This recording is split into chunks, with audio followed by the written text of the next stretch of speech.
வணக்கம். ஆகாஷ்வாணி புதுச்சேரி செய்திச் சுருக்கம் வாசிப்பவர் ஐஸ்வர்யா ரவிக்குமார்.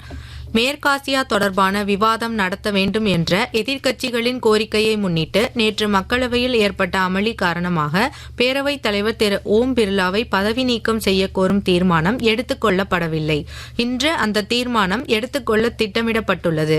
இதற்கிடையில் மாநிலங்களவையில் சுற்றுச்சூழல் மற்றும் வனத்துறை அமைச்சகத்தின் பணிகள் குறித்தும் ஊரக வளர்ச்சி அமைச்சகத்தின் செயல்பாடுகள் குறித்தும் விவாதிக்க திட்டமிடப்பட்டுள்ளது.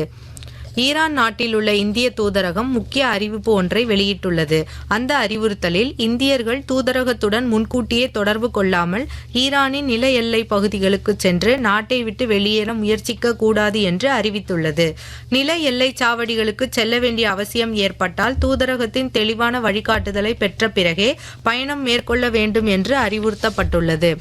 விக்ஷித் பாரத் வேலை மற்றும் அஜீவிகா மிஷன் சட்டம் 2025க்கான லோகோ வடிவமைப்பு போட்டி குறித்த அறிவிப்பை மத்திய கிராமப்புற மேம்பாட்டு அமைச்சகம் வெளியிட்டுள்ளது. இப்போட்டியில் பங்கேற்க இம்மாதம் 20ஆம் தேதிக்குள் மை.gov என்ற இணையதளத்தில் பதிவு செய்து தங்களது லோகோவை இணையம் வழியாக சமர்ப்பிக்க வேண்டும் என்று அறிவிக்கப்பட்டுள்ளது.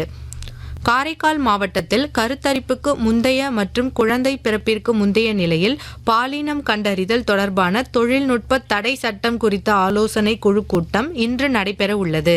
காரைக்கால் சுகாதாரத்துறை துணை இயக்குனர் டாக்டர் சிவராஜ்குமார் தலைமையில் நடைபெறும் இக்கூட்டத்தில் சட்ட விதிகளை பின்பற்றுதல் குறித்தும் தவறாக பயன்படுத்துவதை தடுப்பது குறித்தும் ஆலோசிக்கப்பட உள்ளது. FIH மகளிர் ஹாக்கி உலக கோப்பை 2026 தகுதி போட்டியின் பூல் பி பிரிவில் நேற்று ஹைதராபாத்தில் நடைபெற்ற ஆட்டத்தில் இந்தியா ஸ்காட்லாந்து அணிகள் 2-2 என்ற கோல் கணக்கில் சமநிலையில் முடிவு பெற்றன. இத்துடன் இந்த செய்திச் சுருக்கம் நிறைவு பெறுகிறது.